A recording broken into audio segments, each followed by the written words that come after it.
Hi, everyone. I'm Matt Alex, and I'm part of Beyond Academics, and we are excited to be a part of the Velocity event and part of the educational cluster. And today, I want to have a conversation with you about why it's so important for higher ed to really modernize. And how does verifiable credentials play a role in that? So when we think about modernizing higher ed, there are a few shifts that we really need to focus on.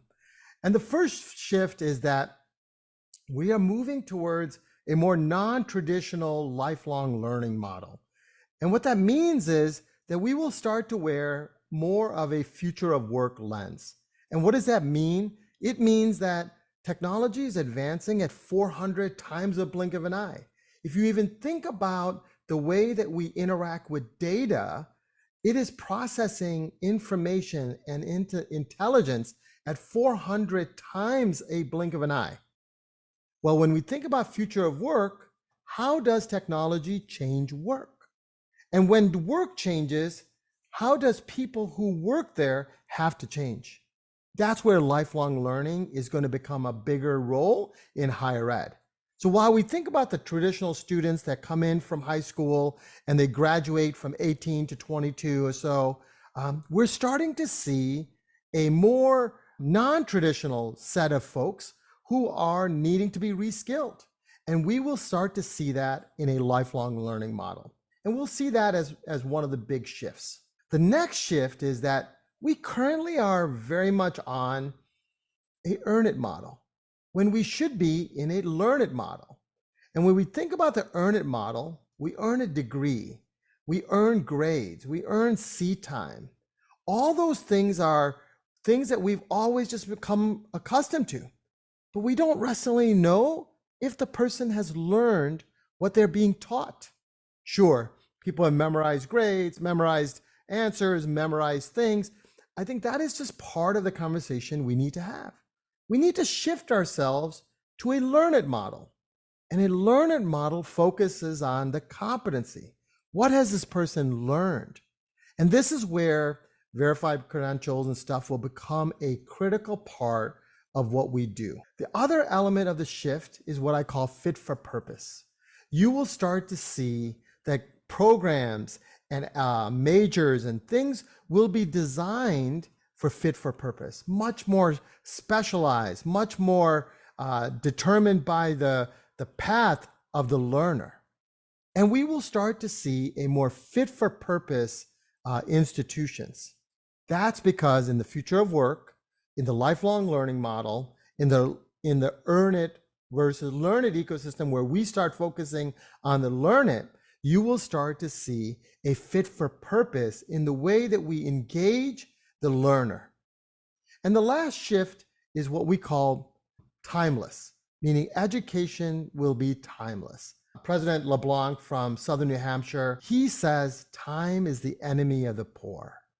And what he means by that is when we put time constraints on students, on people who may not be able to get to class on time, or people that may have to take 2 buses and trains to get somewhere, that we put a hardship on them.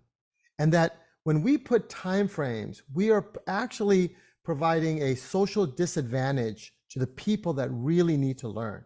So you will start to see a shift in more asynchronous courses, more courses that students will learn as they are able to and be able to really drive it from all those elements. So those are the shifts that we will see in higher ed. The next, we have to focus on what is the future of students? What are their needs? How do we give them student agency? How do we start driving the design of their pathway for what they need?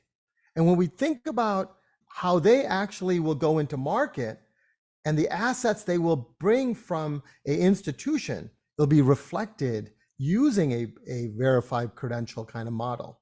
When we think about future of learning, we start to see and talk about the competencies.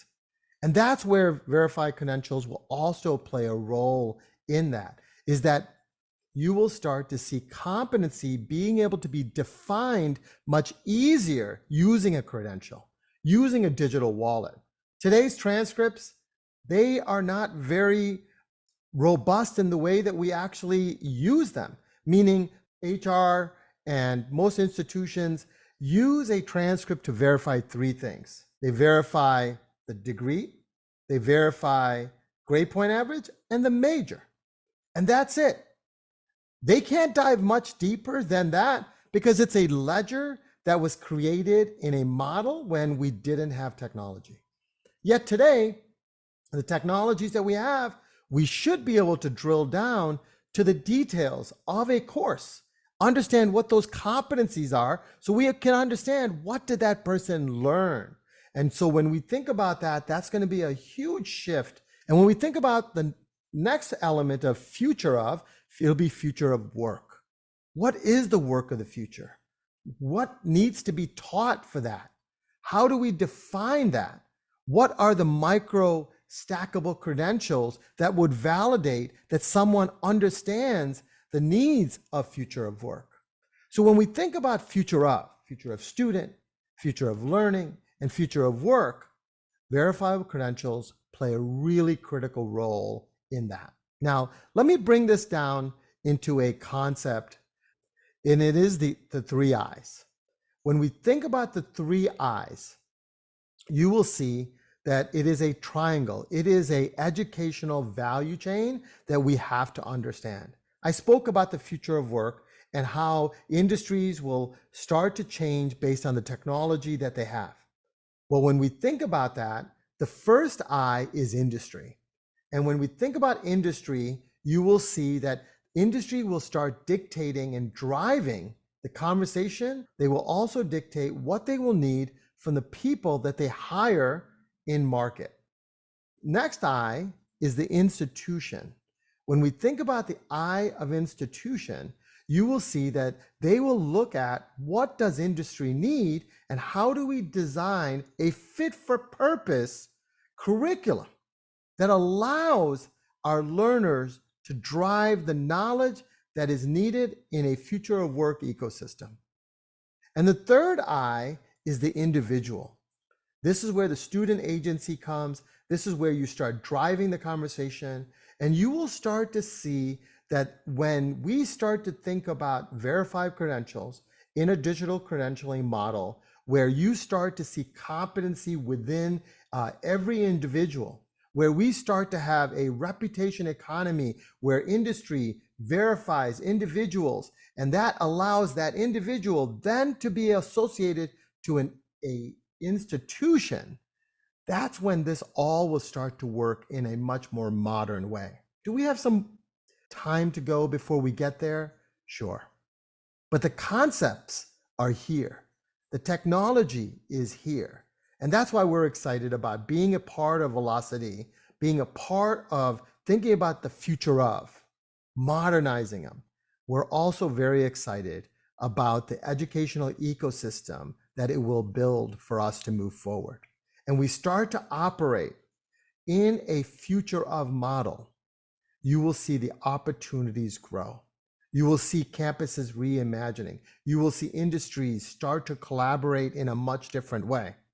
So today we have an opportunity to really transform how higher ed will interact with industry, with institutions, with individuals. And we're excited to be a part of Velocity.